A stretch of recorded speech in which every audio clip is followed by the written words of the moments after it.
Good morning and welcome to week 20 of our reading of the Bible in a year. This week we are continuing in the books of Chronicles, 1st Chronicles chapter 13 through 2nd Chronicles chapter 7.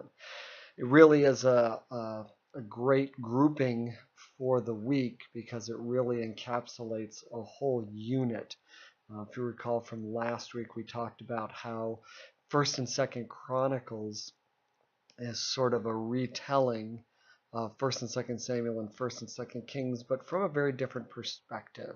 And I think that perspective is really important to keep in mind as you read this week.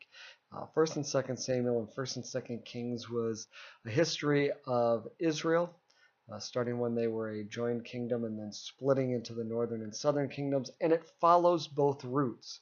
It follows the kings of the north, the kings of the south, and sort of alternates historically in between as they come about chronologically.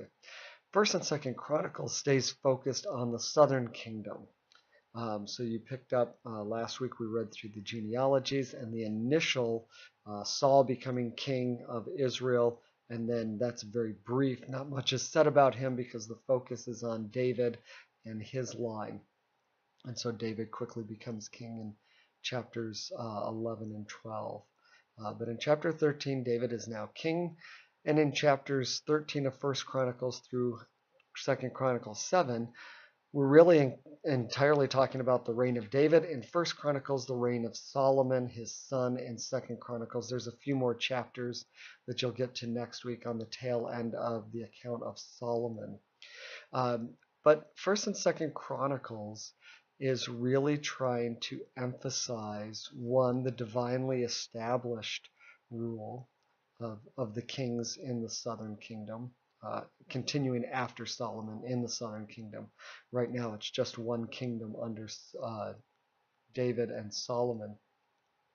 But also to look at the future promise. God makes a promise to David that he would establish his throne forever, and there's the establishment of this messianic promise, this Messiah king who would come.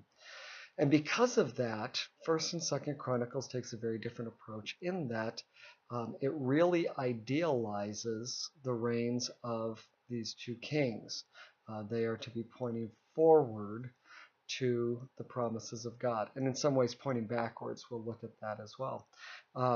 But in pointing forward, they want the chronicler wants to establish that these are to be sort of types. If we talk about typological prophecy, these are the prophecies of promise of what the king will be like. And so he idealizes it.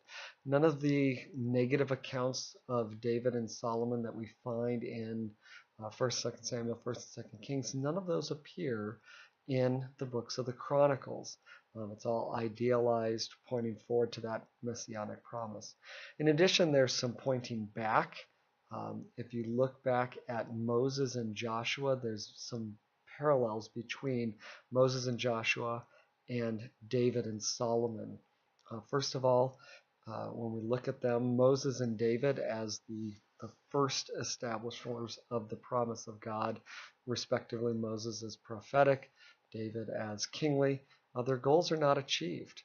Moses' goal was to bring the people of Israel into the promised land.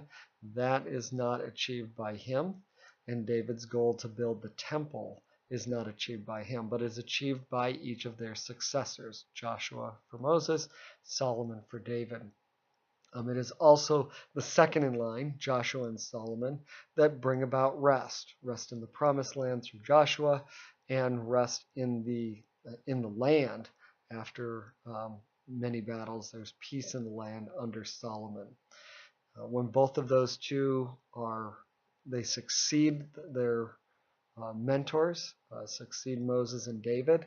There's first a private announcement of that, acknowledging that this is going to happen, and then a very public announcement in which it's told to the people of Israel, and there is immediate support for Solomon and for Joshua. You would think that after the long line or the long time of Moses in charge, the long time of David in charge, that it would be a difficult transition, but the people really support them immediately. And finally, we get a couple accounts, both for Joshua and for Solomon, of God's exalting them. It's God that's lifting them up.